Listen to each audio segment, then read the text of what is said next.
et son frère, où celui-ci fait des révélations choquantes.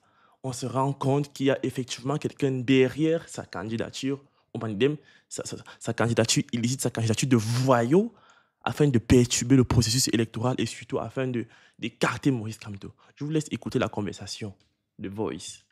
Écoutez très bien ce qu'il se dit. Et c'est ça qui avait été pris en compte maintenant dans leur dossier. C'est aussi simple que ça, c'est pas compliqué. Mais le problème c'est que...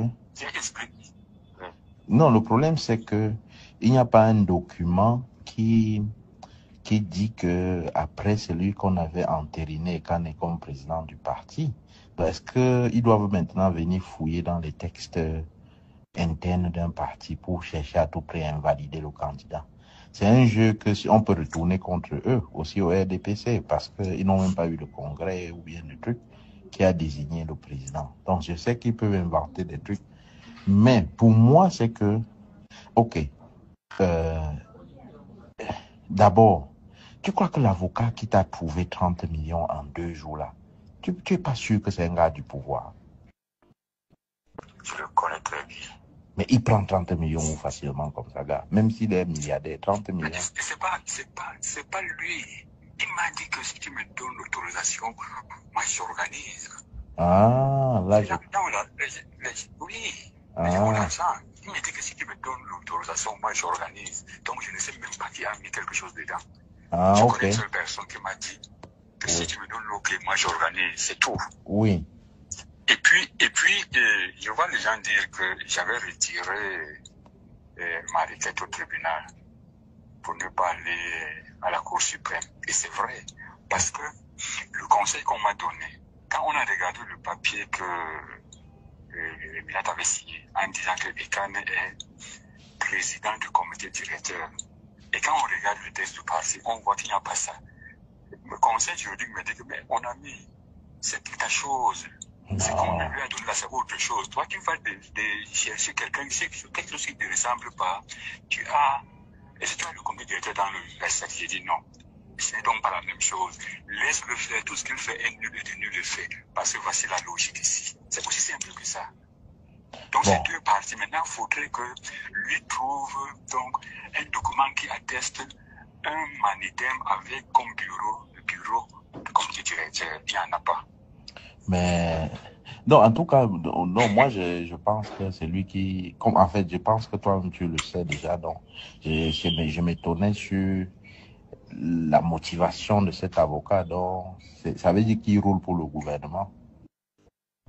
Ça, je lui dis que je ne sais pas, je ne peux pas Non, te dire. regarde, il a dit qu'il veut nuire à Ekane, il dit qu'il veut nuire à Ekane parce que peut-être il sait que c'est ça qui va t'inciter.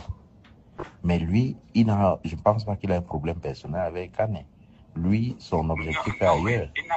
Oui, il a peut-être. Là, je dis sincèrement, je ne peux pas dire. On se connaît très bien, on fait d'autres choses ensemble. Oui. Et ce qui s'était passé m'avait rendu ridicule. C'est-à-dire, il faut seulement rendre la monnaie, c'est tout. C'est-à-dire, comme tu m'as dit l'autre jour là, donc c'est vraiment un truc de bassa, quoi. On garde d'abord. Oui, quel que soit le... Oui, on garde d'abord. Et comme je te disais, avec tous ces arguments-là, ce qui est sûr, c'est qu'on va rester nos deux dossiers. Ça, c'est sûr. Et on va donc aller au contentieux. On va rejeter ton dossier aussi. Parce qu'il y a imaginez, ça, moi je prends le maximum. Que nos deux dossiers seront rejetés. Oui. Et on va aller au contentieux. Et là où je suis en train de préparer le contentieux, donc j'ai toute cette argumentation. Mais ça coûte cher, ça coûte cher. Il t'a laissé, l'avocat là va payer le contentieux. Ça coûte combien? Hein? Ça coûte combien? 100 millions? Bon, non, pas 100 millions. Je veux dire, après, les avocats, comme c'est dans l'urgence, là, ils prennent cher. Hein. Donc, en tout cas, je veux dire qu'il ne faut pas qu'ils te... Vous voyez donc l'esprit du Camerounais.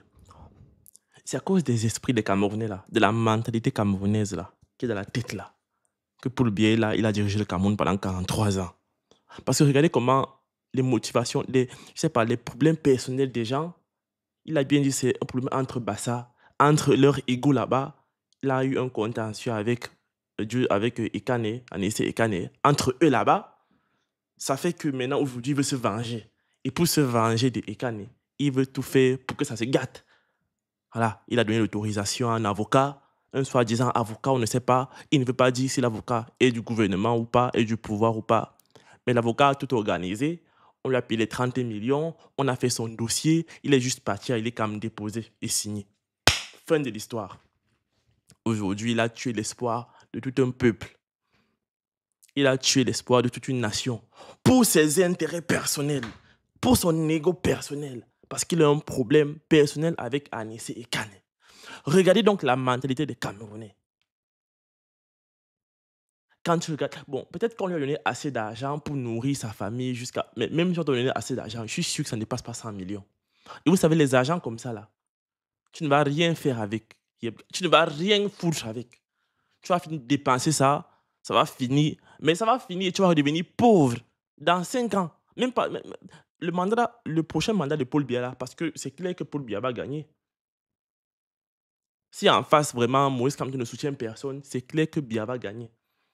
Donc, pendant les 7 ans-là, tu vas bien manger. Et après, quand ils ont eu ce qu'ils veulent, bah, tu ne vas plus rien représenter pour eux. Tu vas encore appeler l'avocat, son humour ne passera plus. Tu vas retourner souffrir et mendier dans la boue et manger les herbes, les fils en grasse avec la patate.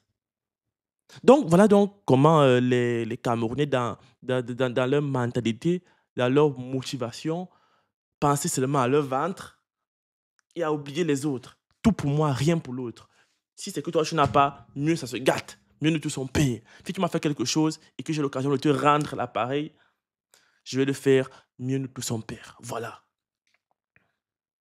Je ne vais pas entrer dans l'historique du Manidem pour savoir ce qui s'est passé entre Anissé Ekane et Dieudonné Yebga, parce qu'avant, Yebga était président du Manidem. Et puis en 2018, il y a eu une réforme, je ne sais pas trop ce qui s'est passé. Finalement, c'est maintenant Anissé Ekane. Donc il y a eu un contentieux entre eux là-bas. Aujourd'hui, Yebga veut se venger et en plus, il veut manger. Ça fait d'une pierre deux coups. Voilà. Voilà comment on met un peuple dans l'indemne. On fait souffrir un peuple. On boycotte. Vous connaissez les énergies qui sont mobilisées pour cette candidature de Kamto. Vous ne connaissez pas. Il ne sait pas. Il ne veut pas juste dire que c'était pour l'argent. Mais il dit oui, d'accord, j'avais un contentieux personnel avec Anissé Ekane. Mais avoue que c'est pour l'argent. Et avoue que l'avocat en question vient du gouvernement. Qui dans ce pays va prendre le risque d'investir 30 millions sur un candidat dont il est sûr qu'il va perdre? Parce que comme tu le dis dans l'audio, tu dis que tu sais que vos deux candidatures seront rejetées d'avance et que toi, tu es en train de préparer le contentieux. Ça, c'est les conversations qui datent avant la publication de la liste. Donc, tu savais déjà très bien ce que tu faisais. Qui va donc prendre le risque d'investir son argent, même si c'est un investisseur, même si c'est qui, dans un combat perdu d'avance? Non, ça, c'est un combat truqué d'avance. Il savait très bien ce qu'il faisait, l'avocat, là. Quand il venait te voir, il savait bien pour quel but. C'était pour écarter Kamto. Et tu as participé à ça. Et tu vas mal mourir. Très mal. Tu vas souffrir, Yebga, pour ce que tu as fait là. Ça, ce n'est pas bien. Je ne sais même pas comment les gens réfléchissent souvent. Je suis sûr qu'aujourd'hui, ils regrettent. Il dit que oui, il est en train de préparer le contentieux. Son frère, parce que dans la conversation qu'on écoute là, c'est son frère. Hein. Il lui dit que tu vas prendre l'argent où pour le contentieux. Est-ce que l'avocat va te donner l'argent? Il demande si c'est 100 millions. Peut-être qu'il est là, il est chargé. Hein. Peut-être qu'il a même 200 millions en poche là. Mais laisse. L'argent là va finir tôt ou tard. Même si c'est comment là, ça va finir. Mais vraiment, comme ça, on ne fait rien avec. L'argent du sang des Camerounais. Parce que ça, c'est l'argent du sang des Camerounais. Tous ceux qui vont souffrir pendant les 7 ans-là, la souffrance, là, la mort, là, c'est l'argent là-bas. Ça va te pousser, ça va te hanter comme un mauvais esprit. Tu vas rêver seulement des cadavres et du sang et des serpents. Yepka, ce que tu as fait là, tu vas payer cher. Une seule personne. Et comment une personne gâte tous les efforts. Je ne sais pas. Voir les musulmans qui ont acheté des armes. Tout le monde, maintenant, chacun est en mode, ok, d'accord. Tu vois, même, il y a eu des gens qui disent, oui, maintenant, alignez-vous derrière Kaba Libye. Les gars disent que non. No Kamto, no vote. Ils ne vont pas voter. On va souffrir encore 7 ans. Chacun maintenant en mode, nous tous, on va lire dans ce pays. C'est maintenant, c'est la devise de tout le monde. Nous tous, on va lire tous à cause d'une seule personne. Maintenant, je vais vous lire quelques commentaires pour un peu avoir l'avis du peuple, qu'est-ce que pense l'opinion publique par rapport à ça? Il faut laisser les Bassa tranquilles. Ce n'est pas eux qui ont rejeté la candidature de Kamto. L'évanouissement de Yebga n'engage pas le peuple Bassa.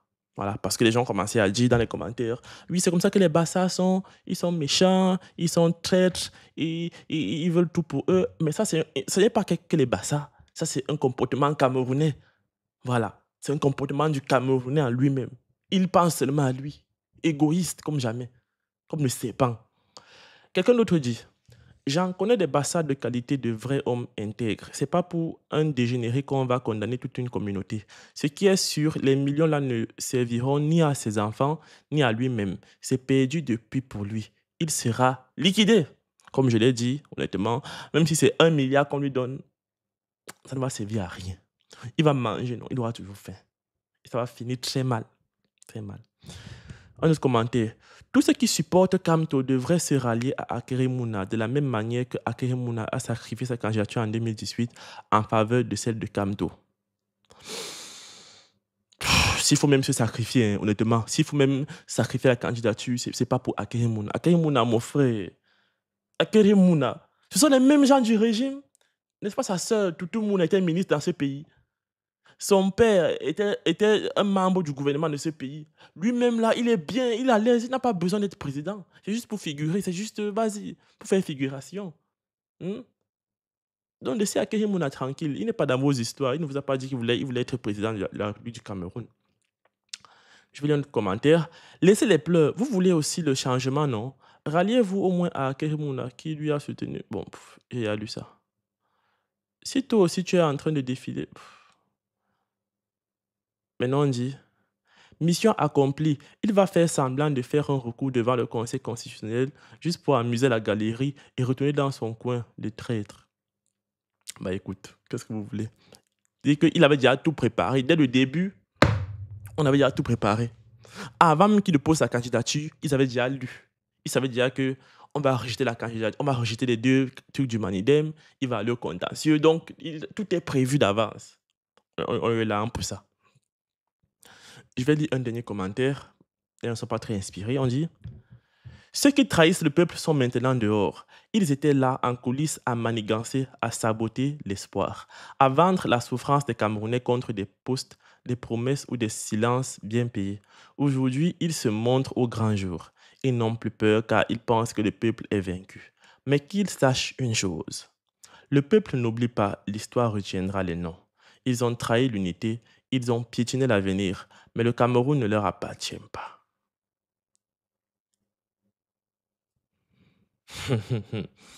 Non, mais honnêtement, le message est profond. Hein. Le message est profond. Maintenant, il sort. Bon, et comme j'ai dit dans ma vidéo, en fait, c'est pas anodin si le voice la sort. C'est-à-dire que c'est une conversation qui a été enregistrée par le frère de Yebga et c'est sorti. Donc, s'il a fait ça, ça veut dire que soit Yebga et lui sont en très mauvais termes, ce que je doute, parce que si Yebga lui a donné toutes ces informations, ça veut dire qu'ils s'entendent bien. Ou alors, c'est exprès. Vous voyez, c'est exprès, voilà.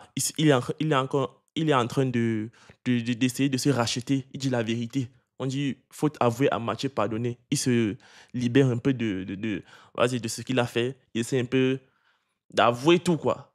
Voilà. Donc, soit c'est ça. Il est de mèche avec la fuite de cette conversation.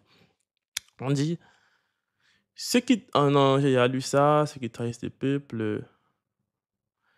Je me suis toujours méfié des personnes comme ça, donc j'ai eu raison. Il y a une vie après, donc s'il a raison de le faire, tant mieux. Et s'il a tort, Dieu n'est pas injuste. La souffrance qu'il nous fait subir, même jusqu'à sa 7e génération, ils ne verront pas la paix. Nous, on croyait que les vieillards étaient les sages. On pouvait se ressourcer jusqu'à ce jour. Mieux on gâte tout. J'espère que tu n'as pas aussi de progéniture, grand-père. Bref, les amis. Et la conversation, en fait, c'est avec son frère. Son frère a enregistré. Pendant qu'il parlait, il a envoyé à Yebga. Voilà, donc même ton propre frère te fait les coups bas comme ça. Ça veut dire que toi-même, tu n'es pas une bonne personne. Si ton propre frère déjà fait des trucs comme ça, là, il enregistre, il envoie un manteau. Ça veut dire que toi, tu es quelle personne? Tu as des problèmes avec tout le monde. Bref, dites-moi ce que vous en pensez en commentaire.